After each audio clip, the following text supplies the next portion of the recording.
Well, hello again to all my friends in Pakistan. This is Steve Walkup and Mary bringing you the book of Acts.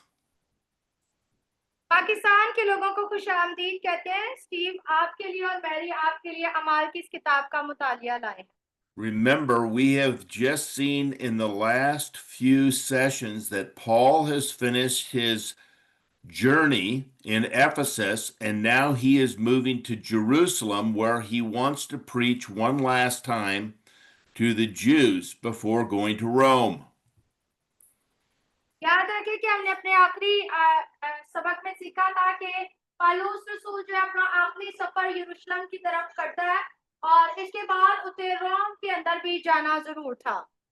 On his way, he has been told if he goes there, there is going to be severe rioting and trauma, and he could even lose his life. और जब उसे बताया गया कि उसको जाना था, इस सारे सफर के अंदर उसकी जिंदगी का खतरा था और शायद ये भी हो सकता था कि सफर के अंदर उसको मौत से भी दो चार होना पड़ता। But Paul, who is a messenger of Christ, does not care. He wants to end his life as a faithful servant of Jesus Christ. लेकिन याद रखें कि पौलुस रसूल एक ईमानदार था और उसने अपने ईमान का सबूत ये दिया कि उसने अपनी जान की भी परवाह ना की। So he, as we have seen, is moving toward Jerusalem. He actually got in Jerusalem last time, and the church in Jerusalem told him that many people were complaining that he held the Gentiles higher than Jewish law and custom. और जब पौलुस रसूल यरूशलेम में गए तो वहां पर उसे बुजुर्गों के जरिए से बताया गया कि बहुत सारे यहूदी जो है पौलुस रसूल से खफा है, नाराज है और वो ये समझते हैं कि पौलुस रसूल जो है यहूदी दस्तूर के मुताबिक नहीं चलता। So when Paul began to speak, many of the people started to riot, saying that Paul was not a Jew who would follow Jewish customs. और यहाँ पर उसे बताया, पौलुस रसूल ने बताते हैं बहुत सारे लोगों को कि पौलुस रसूल जो है वो एक यहूदी है और तमाम दस्तूरों के मुताबिक चलते हैं।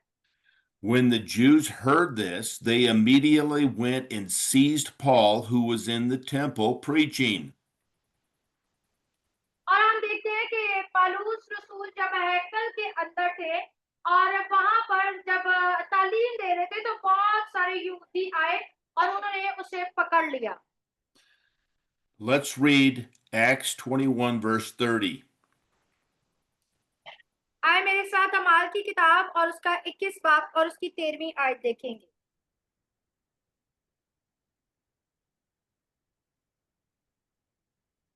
यहाँ कुछ यूं लिखा है, मगर पलूस ने जवाब दिया कि तुम क्या करते हो, क्यों रो रो कर मेरा दिल तोड़ते हो। मैं तो यरूशलेम में खुदावन यीशु के नाम पे ना सिर्फ बंधे जाने बल्कि मरने को भी तैयार हूँ। आमीन। The accusations against Paul caused the Jews to go into the temple, drag Paul out, and shut the doors behind him. और हम देखते हैं पलूस रसूल जब हैकल के अंदर थे तो यरूशलेम के लोगों ने जो है उसे हैकल में से ना सिर्फ घसीट के निकाला बल्कि हैकल के दरवाजों को भी बंद कर दिया। As we talked about last week, this was the temple and all the people there shutting the door on God's messenger. और जिस तरह हमने अपने पिछले दफा पे ये बात सीखी थी कि हैकल के दरवाजों का बंद होने का मतलब है कि वो खुदा के पैगाम रसा लोगों के लिए अपने दरवाजों को ना सिर्फ बंद करते हैं बल्कि खुदा की तालीम को लेने से भी इनकारी है। Just as they had killed the message of Christ, just as they had arrested Peter, so now they are arresting Paul for the same thing of claiming Jesus is the Christ, the Messiah who will initiate the kingdom. और हम देखते हैं कि जिस तरह उन्होंने मसीह यीशु को पकड़ पकड़ा, जिस तरह से पतरस रसूल को पकड़ा, उसी तरह से पालूस रसूल को भी उन्होंने पकड़ा। और हम देखते हैं कि यीशु मसीह ने क्या कहा था, पालूस रसूल और पतरस भी उसके मुतालिक की बात करते हैं कि आसमान की बादशाही मसीह के हाथ में है। Now, as they were seeking to kill him, news got to the commander of the Roman army there, and the commander came in and arrested Paul and asked the Jewish people why they were trying to kill Paul. और हम देखते हैं जब यहूदी पालूस रसूल को मार पीट रहे थे, हालांकि तक उसको कत्ल करने चाहते थे, तो यहाँ पर जो भी सरदार के पलटन थे, यानी फौजी सरदार जो थे रोम की हुकूमत के, वो आए और उन्होंने पालूस रसूल को उनमें से निकाल लिया और उन्होंने पालूस रसूल को उनकी मार पीट से बचाकर ले गए। Notice in verse 34, they said many different things, much like when Jesus was on trial and Pilate asked, "What charge do you have against him?" All they said was, "Crucify him." They didn't have a charge against him, just crucify him. और हम देखते हैं कि 34 आयत के अंदर हम क्या देखते हैं कि बहुत सारी चीजें चल रही थी, और जिस तरह यीशु मसीह को जब गिरफ्तार किया गया, तो 35 पिलातूस ने कहा कि तुम इसके बरखिलाफ जो बात करते हो, क्या इसका कसूर कत्ल के लायक है। उसी तरह पतरस के बारे में भी हम देखते हैं, जब उसे अदालत में ले जाया गया, तो उन्होंने कहा कि हमें इसमें हम जो है इसे कत्ल के लिए कोई जो है बात या ऐसा वजह नहीं पाते हैं। So when the commander could not get a truthful answer, he had Paul taken to the barracks to where he would be safe. And while he was being taken away, all the Jews claimed away with him, away with him. और हम देखते हैं जो पलटन का सरदार था, जब उसे कुछ समझ नहीं आई कि लोग क्यों ऐसा उसके साथ करते हैं, तो फिर आकर उसने पालूस रसूल को ना सिर्फ गिरफ्तार किया, बल्कि वो किला के अंदर ले गया ताकि जो है उसकी जान महफूज रहे। लेकिन लोग बाहर चलाते रहे और कहते रहे इसे कत्ल किया जाए, इसे जमीन में से खत्म कर दिया जाए। When, after he had been arrested, Paul asked in Greek if he could speak to the commander, and the commander was shocked that Paul was not an Egyptian. He thought he was a foreigner that was the Jews were trying to kill, but he found out that he was a Jew. और हम देखते हैं जब पालूस रसूल गिरफ्तार हो चुके, तो वो जो है कुछ बात कर रहे हैं इब्रानी जुबान में, और जो पलटन का सरदार है वो हैरान हो गया क्योंकि वो समझता था कि शायद पालूस रसूल कोई मिस्री है, लेकिन चूंकि वो मिस्री नहीं था। So Paul said, "As a Jew, would you mind if I speak to the people?" So Paul is going to ask this commander, who grants him the permission to go ahead and speak to the people in Hebrew. और फिर हम देखते हैं कि ना सिर्फ जो पालूस रसूल है वो उस सूबेदार से या पलटन के सरदार से इजाजत लेता है, क्योंकि पालूस एक यहूदी है, वो कहता है कि मुझे इजाजत दे के ताकि मैं अपने लोगों से बात कर सकूं, और वो अपने लोगों से उनकी जुबान में जो कि इब्रानी है उसमें वो बात करना शुरू करता है। And when the people heard that he could speak Hebrew, the whole crowd became silent and listened. और जब लोगों ने देखा कि पालूस रसूल इब्रानी में बात करते हैं, तो वो खामोश हो गए और चुपचाप उसकी सुनने लगे। Now imagine all of these people were trying to kill Paul, and they didn't even know that he was a Jew who could speak Hebrew, and now they are willing to listen to what he has to say. ये वही लोग हैं जो भी थोड़ी देर पहले पालूस रसूल को मार रहे थे, उसको कत्ल करना चाहते थे, ये बगैर जाने कि वो कोई यहूदी है और उनकी जुबान इब्रानी में बोलता है। और अब जब पालूस रसूल इब्रानी में बोलते हैं, तो वो बड़ी खामोशी के साथ उसको सुनने के लिए रजामंद होते हैं। Now, as we read this, we're going to see, first of all, that Paul recounted his pre-conversion experience. That is, that he persecuted Christians before he met Jesus. आज हम सीखेंगे कि किस तरह पालूस रसूल अपने इस स्पीच के अंदर, इस खिताब के अंदर जो है अपनी तब्दीली, अपनी जिंदगी की तब्दीली को बताता है कि किस तरह वो पहले जो है वो ईमानदारों को सताता था और फिर उसकी जिंदगी बदल गई। Then Paul recounted his conversion events when he met Jesus on the road to Damascus. और उसके बाद हम देखते हैं कि कितना उसकी मुलाकात जो है दमिश्क की राह में मसीह यीशु से हुई और उसकी जिंदगी का ये वाकया उसकी जिंदगी को हमेशा के लिए तब्दील कर गया। Then Paul recounted his post conversion events, that is, the missionary work that Jesus told him to do. और उसके बाद वो बताता है कि किस तरह खुदा ने मुझे जिस मकसद के लिए चुना है मैं उसके लिए काम करने के लिए तैयार हूँ। After hearing Paul's message, the Jews rejected his speech and tried to silence God's messenger just as they had done with Jesus. और हम देखते हैं कि जब पौलुस रसूल उनसे बात कर रहा था तो जब उससे मसीह पे बात आई और मसीह की बाबत बताने लगा तो पौलुस रसूल को यहूदियों ने चुप करा दिया क्योंकि वो खुदा के उस पैगाम को कबूल नहीं करना चाहते थे। The crowd rejected Paul when he had said that Jesus sent him to the Gentiles. और फिर पौलुस रसूल कहता है कि यीशु ने मुझे गैर कौमों के लिए नबी चुना है और इसी तरह जब वो ये बात सुनते हैं तो यहूदी जो है वो उसे कबूल नहीं करते हैं। Then the commander saved Paul a second time from the angry crowd as he learned that Paul was also a Roman citizen. और अब दूसरी दफा वो पलटन का जो सरदार है उस पर ये जाहिर हुआ है कि पौलुस रसूल एक यहूदी भी है और उसके साथ साथ एक रोमी शहरी भी है। The corrupt Jewish council disregarded Paul as God's messenger and his rights. और हम देखते हैं कि जो यहूदी जो मसीह यीशु को ना सिर्फ इनकार करते हैं बल्कि वो हर बात का इनकार करते हुए उसे कबूल नहीं करते हैं। Now, as we look at Paul's speech, we're going to see that Paul had Stephen's speech and stoning on his mind during his sermon in Jerusalem. याद रखें कि पौलुस रसूल का ये खिताब या ये स्पीच जो है वो हमें बिल्कुल उसी तरह मालूम होती है जिस तरह स्टिफनस की जो जब उसने आखिरी दफा खिताब किया जब उसे संसार किया जा रहा था। Remember, before Paul's conversion, Paul was there when Stephen spoke and he had Stephen stoned.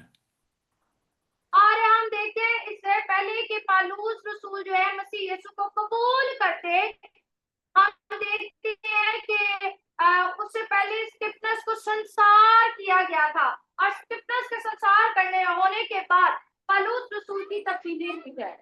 Paul's speech will begin with brethren and fathers, just as Stephen's had done. और पौलुस रसूल की ये खिताब जो है इसका जो आगाज है ये वो इस तरह से करता है ए भाइयों और बुजुर्गों बिल्कुल उसी तरह जिस तरह स्टिफनस ने अपनी उस स्पीच का आगाज किया। Paul will also refer to Stephen twice in his speech. और अपने इस खिताब के अंदर पौलुस रसूल दो दफा स्टिफनस के नाम को याद करता है या अपने इस खिताब में बयान करता है। Now, the term witness or martyrs in Greek is a term used for the 12 apostles. It's also used for Paul and Stephen. और जब हम बात करते हैं रसूलों की तो उसके अंदर यकीनन हम ना सिर्फ उन 12 रसूलों की बात करते हैं बल्कि पौलुस की और स्तिफनस की भी बात करते हैं। Remember, one of the things that we're learning through the book of Luke Acts is that the Word of God, whether it's Jesus speaking, one of the 12 apostles speaking, or Paul speaking, is a consistent message all the way through. याद रखिए जब हम लूका की अंजील को और अमाल की किताब का मुतालिया करते हैं तो जो चीज हम सीखते हैं वो ये है कि जो कुछ यीशु मसीह तालीम देके गए शागिर्दों ने यानी रसूलों ने भी उसी की तालीम दी और बाकी आने वाले ईमानदारों ने भी उसी ही की बात की। This term, martys or witness, is a key term, in Luke 1:2 and Acts 26:15 through 18. और एक जो इस्तिलाह हमें लूका और अमाल के अंदर नजर आती है वो है गवाही या गवाह, जो कि हम अमाल की किताब के 26वें बाब में और लूका की किताब उसके एक बाब की 2 आयत में पढ़ते हैं। Let's turn to Luke 1:2 and read that, please. आए मेरे साथ निकालिएगा लूका की अंजील उसका एक बाब और उसकी दूसरी आयत। लूका उसका एक बाब और उसकी दूसरी आयत। हाँ जी। उस दिन तक जिसमें वो उन रसूलों को जिन्हें उसने चुना था रुदस के वसीला से हुक्म देकर ऊपर उठाया गया। So लूका की अंजील उसका notice एक बाब। notice here that Luke is writing that the apostles were eyewitnesses and ministers who delivered the word to Luke. जैसा कि हम लूका की अंजील के इसके दूसरी आयत को पढ़ेंगे जहाँ पे लिखा है, जैसा कि उन्होंने जो शुरू से खुद देखने वाले और कलाम के खादम थे उनको हम तक पहुंचाया, यानी खुदा उनके साथ रहा, उन्हें बताया और उन्होंने आगे इस बात को फैला दिया। Now let's turn to Acts 26 and read verses 15 through 18, please. आए मेरे साथ अमाल की किताब उसके 26वें बाब में चलेंगे और उसकी 15 आयत से लेकर 18 आयत तक देखेंगे। 15 बाब 26 बाब और उसकी 15 आयत में लिखा है, मैंने कहा आए खुदावन तू कौन है? खुदावन ने फरमाया मैं यीशु हूं जिसे तू सताता है, लेकिन उठ अपने पांव पर खड़ा हो जा, क्योंकि मैं इसलिए तुझ पर जाहिर हुआ हूं कि तुझे उन चीजों का भी खादम और गवाह मुकर्रर करूं जिनकी गवाही के लिए तू ने मुझे देखा है, और उनका भी जिनकी गवाही के लिए मैं तुझ पर जाहिर हुआ करूंगा। और मैं तुझे उस उम्मत और गैर कौमों में भेजता रहूंगा जिनके पास तुझे इसलिए भेजता हूं कि उनकी आंखें खोल दे, ताकि अंधेरे से रोशनी की तरफ और शैतान के इख्तियार से खुदा की तरफ रजू लाए, और मुझ पर ईमान लाने के बाद गुनाहों की माफी और मुकद्दसों में शरीक होकर मेरा आस्था पाए। आमीन। आमीन। Notice here in verse 16, Jesus tells Paul that he is going to be a minister and a witness, both of the things that you have seen and the things which I will yet show you. So Paul was a witness to Jesus' resurrection and to all the things that he taught his disciples in the 3 years. यहाँ पे अगर आप 16वीं आयत को देखें तो वहां पर क्या लिखा है? लिखा है कि वो बातें जो तूने देखी है उनका गवाह ठहरे, यानी यीशु मसीह ने पौलुस रसूल को अपना ज़हूर दिया और उसको गवाह ठहराया और कहा कि गैर कौमों में जाकर इस बात की क्या कर, मनाती कर। Why is this important? Because it's showing that Paul has the same legitimacy as Peter or John, just as they had giving the message. और ये बात क्यों अहम है? ये बात अहम है, क्यों अहम है? इसलिए कि जिस तरह खुदा ने बाकी रसूलों को, पतरस को, यूहन्ना को, याकूब पर, बाकी रसूलों पर खुदा जाहिर हुआ, उन्होंने बताया, उसी तरह खुदा पौलुस रसूल पर हिमसक जाहिर हुआ और उसको अपना आप दिखाया और उसको गवाह मुकर्रर किया। Now we're going to compare Stephen's speech that he emphasized Israel's guilt, where Paul added that God's grace could overcome Israel's sin and guilt. अभी हम जो है स्टिफनस का वो खिताब और पौलुस रसूल का वो खिताब देखेंगे। स्टिफनस अपने खिताब में इस्राएलियों को कहता है कि तुमने गलत किया और अब तुम इस बात पर शर्मिंदा हो, लेकिन पौलुस रसूल अपने खिताब में कहता है कि तुम गलत हो, गुनहगार हो, लेकिन यीशु अपने फजल से सारे गुनाहों को धोने की ताकत रखता है।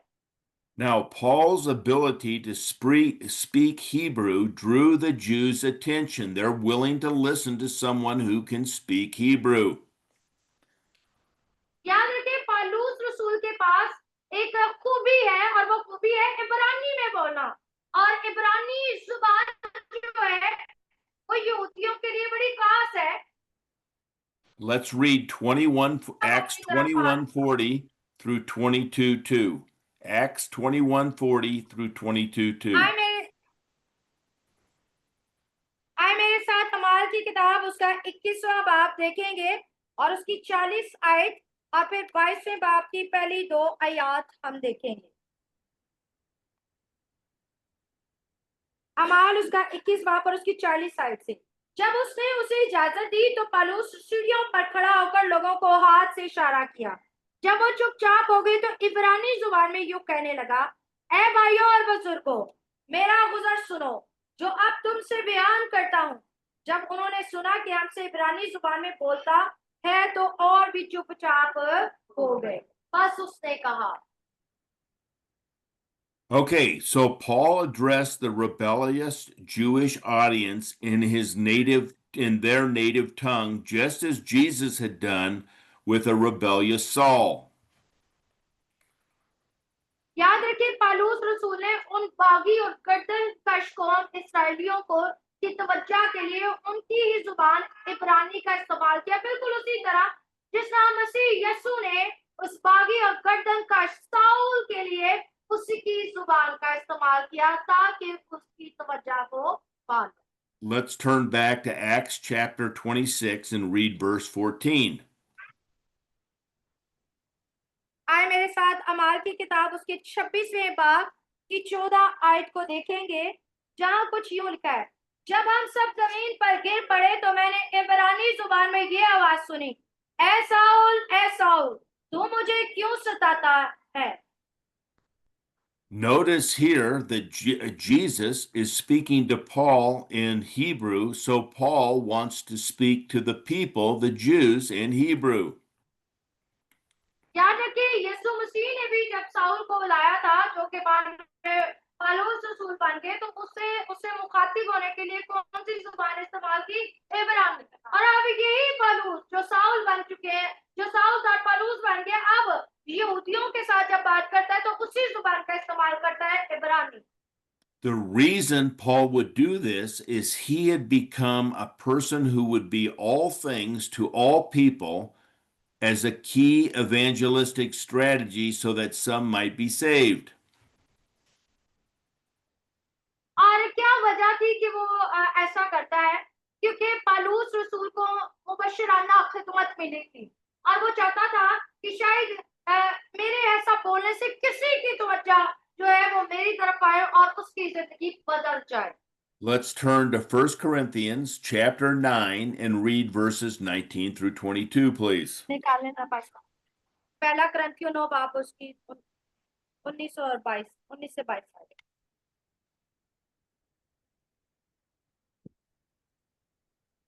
अगरचा मैं सब लोगों से आजाद हूँ, फिर भी मैंने अपने आप को सबका गुलाम बना दिया है ताकि और भी ज्यादा लोगों को खींच लाऊं। मैं यहूदियों के लिए यहूदी बना ताकि यहूदियों को खींच लाऊं। जो लोग शरीयत के मुताहत हैं उनके लिए मैं शरीयत के मुताहत हुआ ताकि शरीयत के मुताहतों को खींच लाऊं। अगरचा खुद शरीयत के मुताहत न था, बेशर लोगों के लिए बेशर बना ताकि बेशर लोगों को खींच लाऊं। अगरचा खुदावन के नजदीक बेशर न था बल्कि मसीह की शरीयत के ताबिया था। कमजोरों के लिए कमजोर बना ताकि कमजोरों को खींच लाऊं। मैं सब लोगों के लिए सब कुछ बना हुआ हूं ताकि किसी तरह से बाज को बचाऊं। आमीन।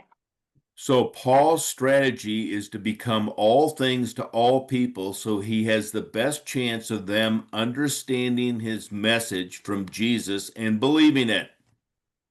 और यहाँ पर हम देखते हैं पौलुस रसूल जानता था कि खुदा का फजल सब लोगों के लिए, इसीलिए उसने किसी भी मौका को बगैर गवाए उसने बात करना शुरू की ताकि किसी एक को निजात की तरफ ले आए और उसे बचा सके।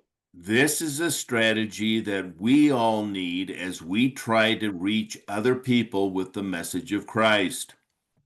याद रखें कि ये बिल्कुल इसी तरह है, ये मामला जिस तरह आज मुझे और आपको सीखने की तरह है कि जिस तरह पौलुस कहता है मैं सब आदमियों के लिए सब कुछ बना, मुझे और आपको भी ऐसे बनना है, शायद किसी न किसी किसी को हम बचा सके। So, where Paul's speech will be a merciful defense, Stephen's speech will be an indictment against the people. और हम देखते हैं पौलुस रसूल का ये खिताब जो है वो फजल से भरा हुआ है, लेकिन हम स्टिफनस की खिताब को देखें तो उसमें वो उनकी गलतियों पर जो गलतियों को अश्कारा करता है, खोल के बयान करता है। Now, Stephen's speech will have 3 time frames around his conversion. और पौलुस रसूल की ये जो स्पीच थी वो 3 मुख्तलिफ हिस्सों में है जिसके जरिए से वो बातचीत करता है। Paul will share his background and his training experience as a Pharisee.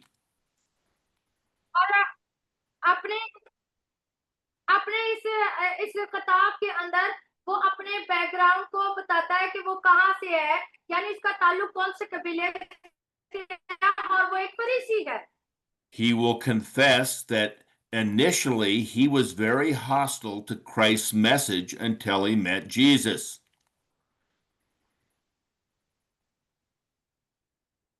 और फिर वो ये भी बताता है कि मैं पहले मसीह को ना जानता था, बल्कि जो मसीह के लोग थे मैं उन्हें सताता था।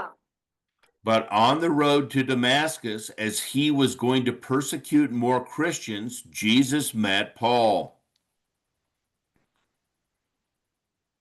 और फिर वो ये भी कहता है कि जब मैं दमिश्क की राह पर मसीहों को सताने के लिए, कैद करवाने के लिए जा रहा था, तो मैं खुदा से मिला। After being blinded by the light of Jesus, he was sent to Damascus, where Ananias cared for and commissioned Paul to the work of Jesus. और दमिश्क की राह में जाते जाते जब उस रोशनी के सबब से अंधा हो गया, तो खुदा के कलाम में लिखा है, तो उसे बताया गया कि वो दमिश्क में जाए, और वहां पर हननिया नाम एक खादम था जिसके वसीला से उसने अपने आंखों की रोशनी को दोबारा पाया। While Paul was speaking, he saw and heard Jesus tell him to leave Jerusalem while in the temple. और फिर अपनी सारी गुफ्तगू में वो ये भी बताता है कि यीशु मसीह ने उसे कहा कि उस यरूशलेम को छोड़ दे जब वो हैकल में दुआ कर रहा था। Paul again reminded the Jews that he was a well-known persecutor of the way. That is, remember, they are in Jerusalem for Pentecost, and there were people there that could be witnesses to testify that Paul was a Pharisee who persecuted Christians. और अपने इस किताब के अंदर वो ये भी कहता है कि यरूशलेम के जो बुजुर्ग हैं कि मैं किस तरह से जो मसीहों को सताता था, क्योंकि वो ईद पेंतिकोस्त के दिन जब बहुत सारे यहूदी बाज इलाकों से, दूर दराज इलाकों से यरूशलेम में आए थे, तो वो जानते थे कि पौलुस जो है वो फरीसी कबीले से था और मसीहों को पहले सताता था। Jesus commissioned Paul to leave Jerusalem and go far to the Gentiles. और यीशु ने कहा कि वो यरूशलेम को, पौलुस को कहा कि वो यरूशलेम को छोड़े और दूर दराज इलाकों में गैर कौमों के पास जाए। Okay, so let's read Acts chapter 22, verses 3 through 5. आए अमाल की किताब 22वां बाब और उसकी 3 आयत से 5 आयत तक पढ़ेंगे। मैं यहूदी हूँ और कलकिया के शहर तरसीस में पैदा हुआ, मगर मेरी तरबियत इस शहर में गमलीएल के कदमों में हुई, और मैंने बाप दादा की शरीयत की खास पाबंदी की तालीम पाई, और खुदा की राह में ऐसा सरगर्म था जैसा तुम सब आज के दिन हो। मैंने मर्दों और औरतों को बांध बांध कर और कैद खाना में डाल डालकर मसीह दर्द वालों को यहाँ तक सताया कि मरवा भी डाला। चुनाचा सरदार काइन और सब बजुर्ग मेरे गवाह हैं कि उनसे मैं भाइयों के नाम खत लेकर दमिश्क को रवाना हुआ, ताकि जितने वहां हो उन्हें भी बांध कर यरूशलेम में सजा दिलाने को लाऊं। आमीन। So Paul is trying to relate to the Jews by his past rebellion against God's grace with their current rejection of Christ. पौलुस रसूल उन बगावती सरकश इस्राएलियों को ये बताना चाहता था कि वो किस तरह से सोचते हैं मुखालिफ है। This is something that Stephen's death, when he had helped persecute and stone Stephen to death, precluded him from doing. और वो ये भी बताता है कि मैं जानता हूँ जब खुदा का बंदा स्टिफनस संसार किया जा रहा था तो तुम उसको संसार करने में ना सिर्फ पेश थे बल्कि मैं भी तुम्हारे साथ रजामंद था। Now, although Paul had been born in Tarsus, that is foreign soil, he trained in Jerusalem as a Pharisee under the renowned teacher Gamaliel. वो कि पालूस रसूल ना सिर्फ एक यहूदी और तरासिस की पैदाइश था बल्कि वो कहता है मेरी तरबियत इस जगह पर हुई है और गमलीएल जो था एक यहूदी रब्बी था जिसकी यहूदियों में बड़ी इज्जत थी और वो कहता है मैं उसके कदमों में मैंने खास तरबियत को पाया। Let's turn back to Acts chapter 5 and read verse 34 to see how respected the Pharisee Gamaliel was. आए मेरे साथ वापस समाल की किताब उसका 5वां बाब और उसकी 34 वर्ड को देखेंगे। Acts Chapter 5, verse 5:34, Acts 5:34 through 36.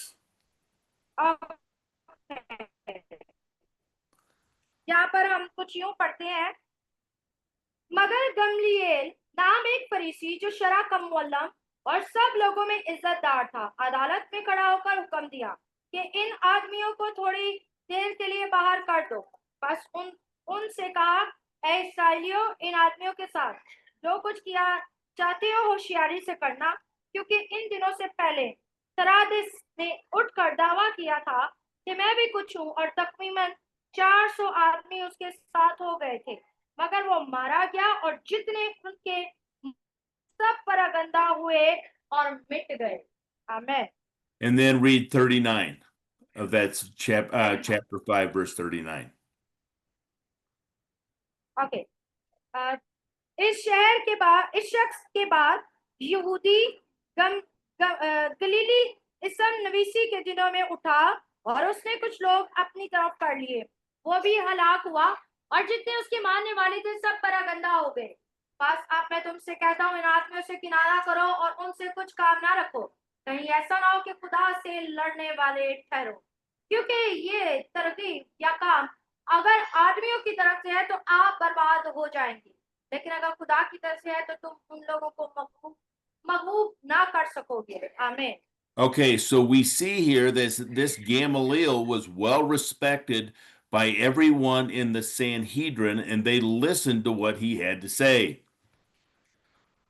यहाँ पर इस हवाला में भी हम इसी गमलीएल के मुतालिक पढ़ते हैं जो कि उसका उस्ताद भी था जिसके कदमों में उसने तरबियत पाई थी, लेकिन ये शख्स जो है तमाम यहूदियों की नजर में क्या है, इज्जतदार है और सारे इसकी बात मानते थे, चाहे वो जो है उस कौंसल के सरदार क्यों ना हो, सरदार कायम क्यों ना हो, वो इसकी बात को अहमियत देते। Paul is saying that he trained under this Gamaliel, so he was well respected, and Paul had learned everything under his training.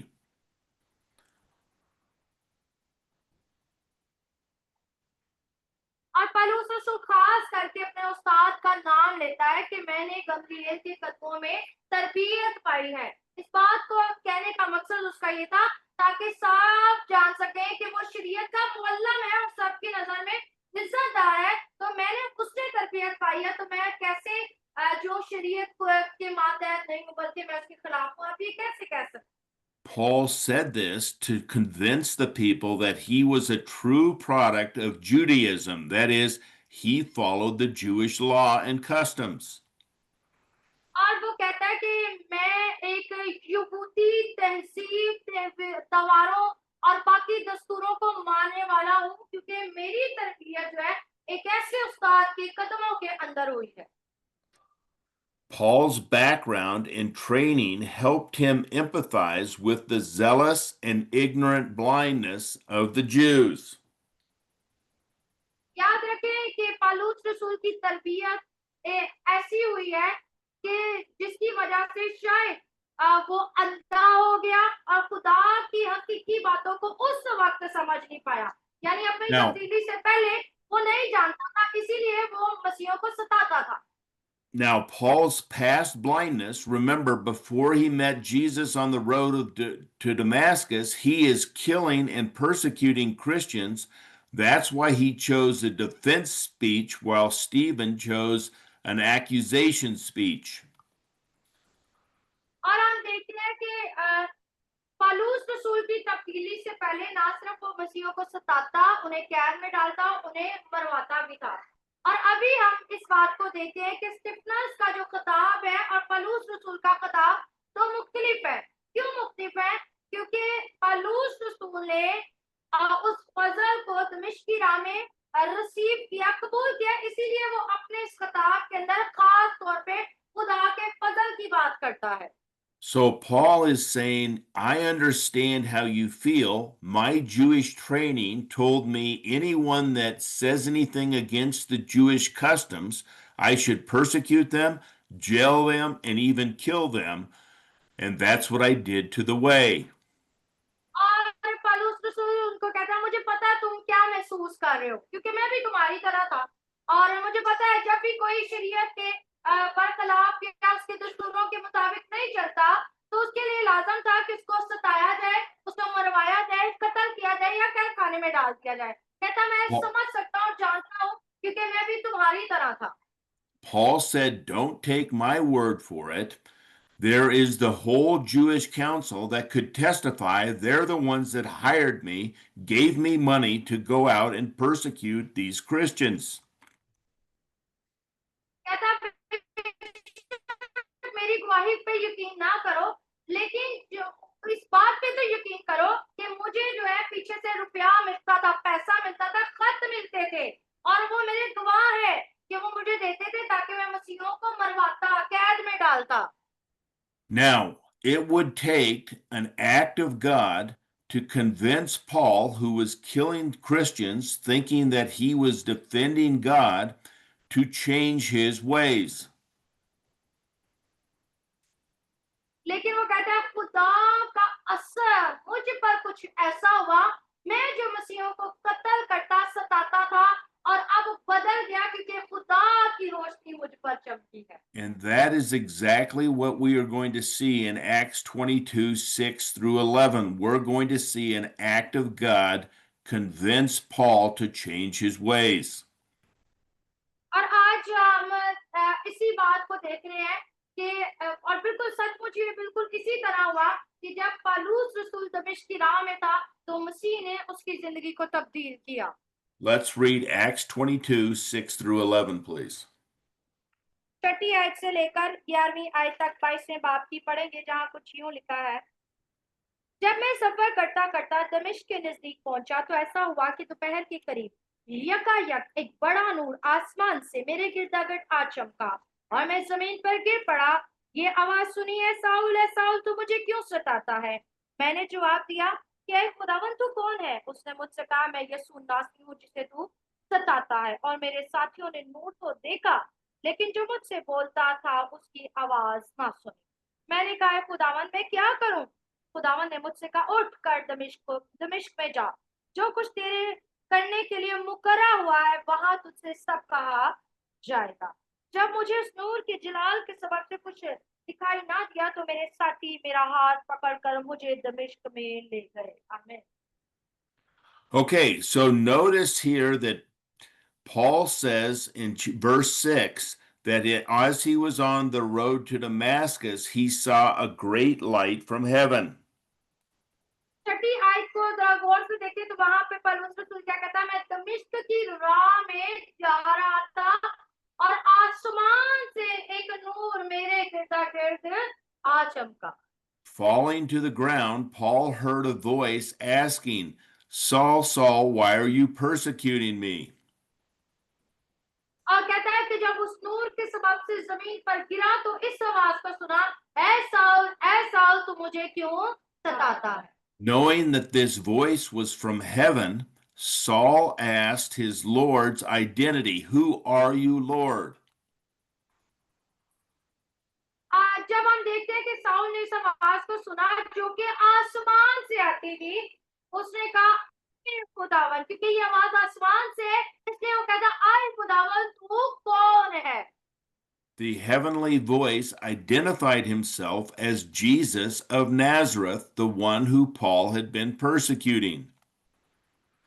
और ये आसमानी आवाज अपने आप का तारुफ जो करवाता है, वो कहता है मैं यीशु नासरी हूँ, जिसे तू क्या करता है? सताता है। Paul's associates saw the light but did not hear the voice. हम देखते हैं पौलुस रसूल के जो साथी थे, उन्होंने रोशनी तो देखी थी पर आवाज को ना सुना था। Jesus told Paul to arise, go to Damascus, hear the things that were appointed for him to do.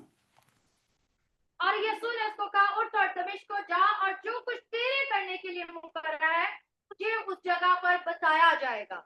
Now remember, Paul had always been self-sufficient, could do everything, was powerful, able to do anything. Now he is blinded and needed guidance to get to Damascus.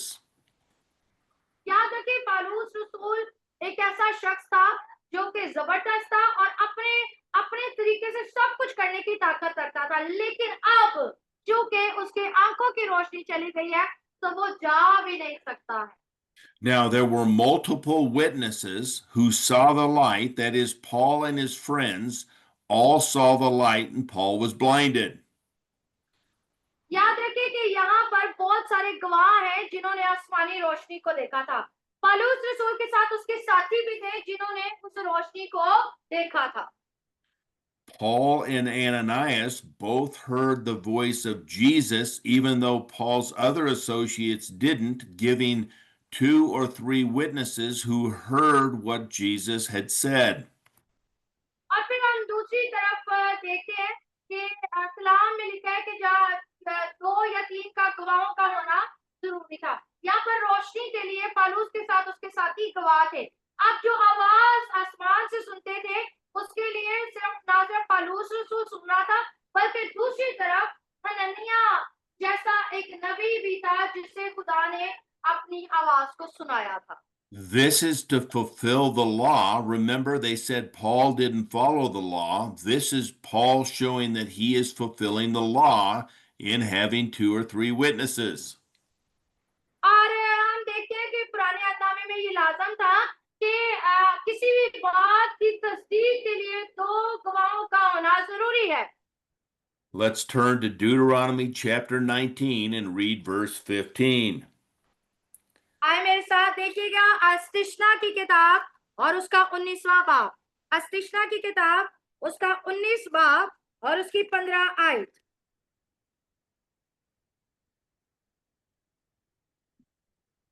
जहाँ पर कुछ यूं लिखा है, अस्तिशना 19 बाब और 15 आयत के अंदर, किसी शख्स के खिलाफ उसकी किसी बदकारी या गुनाह के बारे में जो उससे सरजद हो, एक ही गवाह बस नहीं बल्कि 2 गवाहों या 3 गवाहों के कहने से बात पक्की समझी जाए। आमीन। So Paul is saying his testimony is credible because there are multiple witnesses to seeing the light of Jesus and hearing the voice of Jesus. और पौलुस रसूल कहता है उसकी गवाही एक जबरदस्त गवाही है, क्योंकि इस गवाही के लिए एक गवाह नहीं बल्कि बहुत सारे गवाह हैं जिन्होंने ना सिर्फ खुदा की रोशनी को देखा बल्कि उसकी आवाज को भी सुना। Now, the 2 basic questions that Paul asked Jesus when he's blinded are, who are you, Lord? That is, Jesus is the Christ, the Son of God. यहाँ पर 2 चीजें हैं जो पौलुस रसूल खुदा से पूछता है, और वो पहला सवाल खुदा से करता है कि आए खुदा तू कौन है, यानी तू कौन है, और यीशु को क्या बताता है, मैं खुदा का बेटा हूँ। His second question is, what should I do? और दूसरा सवाल वो करता है कि मैं क्या करूं। For most of us, it's Acts 13, verses 46 through 48. Let's turn there, please. आए जरा हम अमाल 13वें बाब में जाएंगे और उसकी 46 और 48 वर्ड्स को देखेंगे। Acts 13, 46 through 48. जहाँ कुछ यूं लिखा है, और वहां से जहाज पर उस अंताकिया में आए जहां उस काम के लिए जो उन्होंने अब पूरा किया खुदा की फजल के सपोर्ट किए गए थे। सॉरी, 13वें बाब की Acts 13:46 through 48. Okay.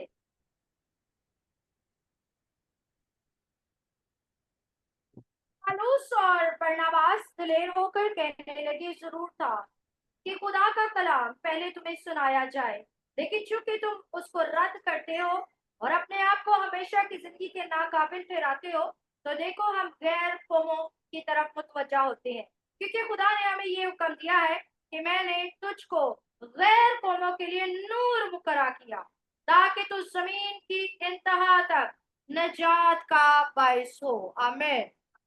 So, for all of us, what we should do is believe in Jesus for eternal life. और हम सारे क्या करते हैं? हम सारे यीशु पर ईमान रखते हैं। क्यों ईमान रखते हैं? हमेशा की जिंदगी के लिए। But for Paul and other Jews, they needed to repent and be baptized for the remission of the sin, national sin of killing Jesus. और हम देखते हैं कि बहुत सारे यहूदियों को, हत्ता के पौलुस को भी अपने गुनाह से तौबा करके बपतिस्मा लेना जरूरी था। क्यों? क्योंकि उनके कौमी गुनाह की बाइस। Now, let's look at how this account of Paul giving to Jerusalem his trip to the road to Damascus from Luke's account back in chapter 9. अभी हम वापस जो है 9वें बाब में देखेंगे कि लूका तबीब जो है इस बात को कि पौलुस रसूल का जो है खुदा के साथ मुलाकात को किस तरह से बयान करता है। So let's read Luke, Acts chapter 9, verses 3 through 9. आए मेरे साथ देखिएगा अमाल की किताब उसका 9वां बाब और इसकी 3 आयत से लेकर 9 आयत तक। जब वो सफर करते करते दमिश्क के नजदीक पहुंचा तो ऐसा हुआ कि यकायक आसमान से एक नूर उसके गिरदा गिर्द आ चमका और वो जमीन पर गिर पड़ा। ये आवाज सुनी, क्या है साउल तू मुझे क्यों सताता है? उसने पूछा, है खुदावन तू कौन है? उसने कहा, मैं यीशु हूँ जिसे तू सताता है। मगर उठकर शहर में जा और जो तुझे करना चाहिए वो तुझसे कहा जाएगा। जो आदमी उसके हमरा थे वो खामोश खड़े रह गए, क्योंकि आवाज तो सुनते थे मगर किसी को देखते ना थे। और साउल जमीन पर से उठा, लेकिन जब आंखें खोली तो उसको कुछ ना दिखाई दिया, और लोग उसका हाथ पकड़कर दमिश्क में ले गए, और वो 3 दिन तक ना देख सका, ना उसने खाया ना पिया। आमीन। Okay, so in Luke's account in chapter 9, we see Paul journeyed to Damascus and a light shone to him from heaven. पौलुस रसूल जब मसीह यीशु से मिलते हैं तो लूका तबीब उसको कुछ यूं लिखते हैं कि जब वो दमिश्क की राह में जा रहा था तो आसमान से जो रोशनी थी, जलाल थी, उसके गिरदागिर्द चमका।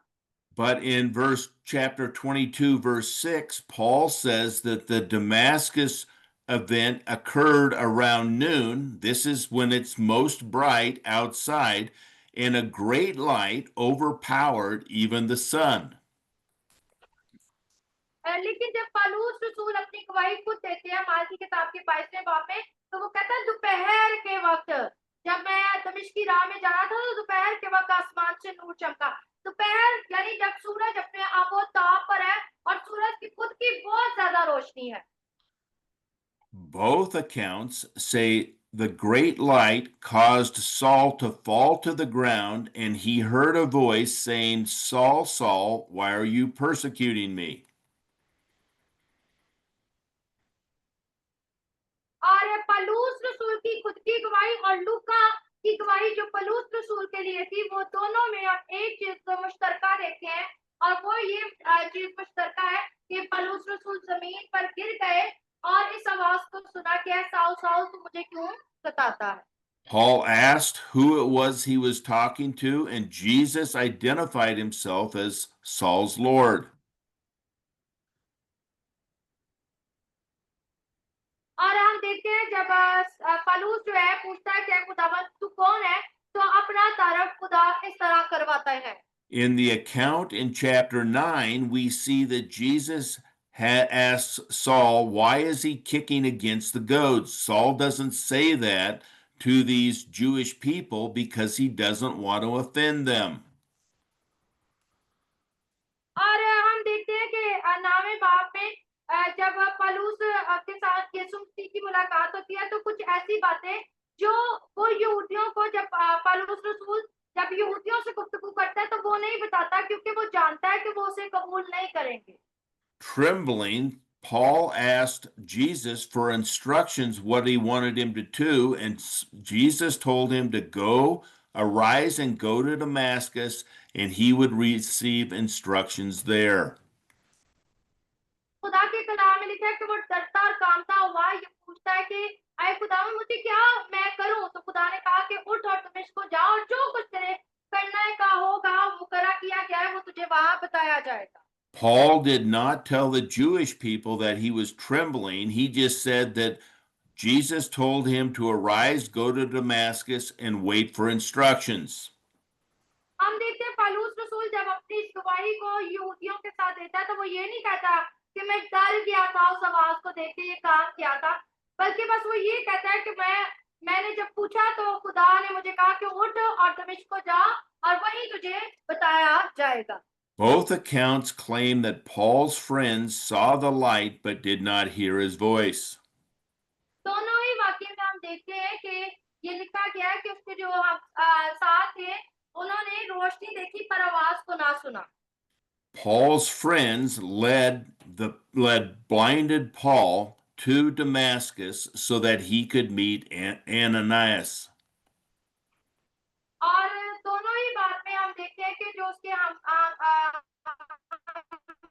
लोग थे, वो पौलुस रसूल को लेके गए, क्योंकि वो अंधा हो चुका था, और हनन्याह नाम उसके पास आया। Paul was 3 days without sight, without food, and without water. That is, so he would have to rely on the Lord for everything. और यहाँ पर हम देखते हैं कि लूका नबी कहता है कि पौलुस रसूल 3 दिन तक बगैर खाए बगैर पिए रहे। इस बात का मतलब था कि वो 3 दिन तक यीशु मसीह पर इंहसार कर रहा है, रोटी और पानी पर। Now, Luke's account shows in chapter 9 shows that Paul's efforts to fight against Jesus were futile. That is, he was kicking against the goads. His countering God's messenger would not work. यहाँ पर हम देखते हैं कि लूका जो है वो ये बताता है कि वो शख्स जो पौलुस खुदा के खिलाफ था और खुदा को कबूल करना नहीं चाहता था, वो अब बदल कर खुदा का खादम बनकर उसकी मनादी करने के लिए तैयार था। Paul's account that he gives in chapter 22 is emphasizing the brightness of the Shekinah glory, not his inability to fight against the goads.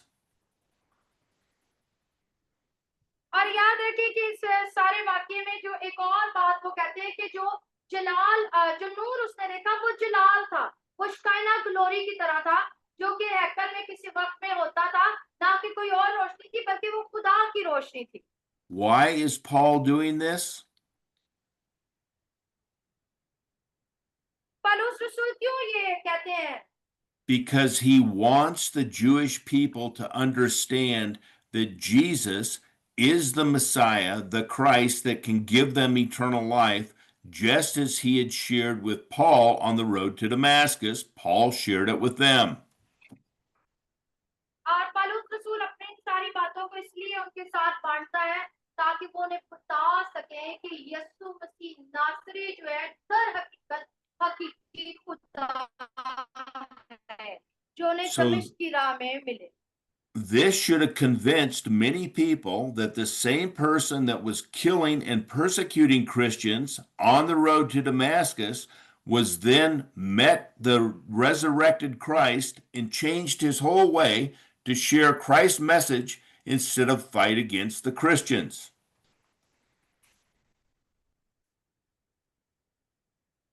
उसकी गवाही का मतलब ये था कि लोग इस बात से बदल जाएं कि वो शख्स जो पहले मसीहों को तकलीफ देता था, लेकिन जब दर हकीकत मसीह यीशु से खुद दमिश्क की राह में मत मिले तो उसकी लाइफ जो है, उसकी जिंदगी जो है हमेशा के लिए तब्दील हो गई। This should give you and I confidence that the message we preach, Jesus is the Messiah and he is coming back to his kingdom, is true. Paul saw the resurrected Christ. We can believe in and we can give this message out until he returns.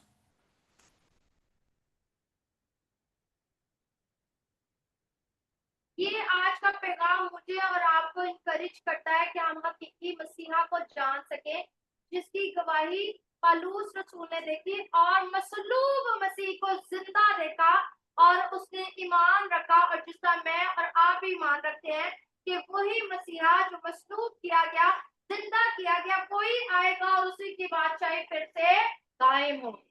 Let us pray. Father God, we thank you for this आए दुआ message करें। today. We thank you for Paul and his message to the Jews that he had seen the resurrected Christ who changed him from being following Jewish laws and customs to proclaiming the message of Christ to Jews and Gentiles throughout the world. खुदा पाक खुदा तेरा शुक्र करते हैं कि खुदा पाक खुदा पौलुस रसूल के वसीला से जिस तरह एक बड़ी तब्दीली आई, ताकि यहूदी दस्तूरों को खुदावंद जानता हुआ तेरी हकीकी मोहब्बत की रसाई तक पहुंच सके। इसी तरह खुदा ने हमें भी फजल बख्श के तुझ मसीह यीशु को अपनी जिंदगी में पहली अहमियत दे सके। We pray through the power of the Holy Spirit that we would do the same until he returns. खुदा पाक खुदा तेरे पाक रूह के वसीला से हम दुआ करते हैं कि हम भी ऐसा ही कर सके जब तक कि मसीह दोबारा इस दुनिया में वापस ना आए। We pray this in Jesus' name. Amen.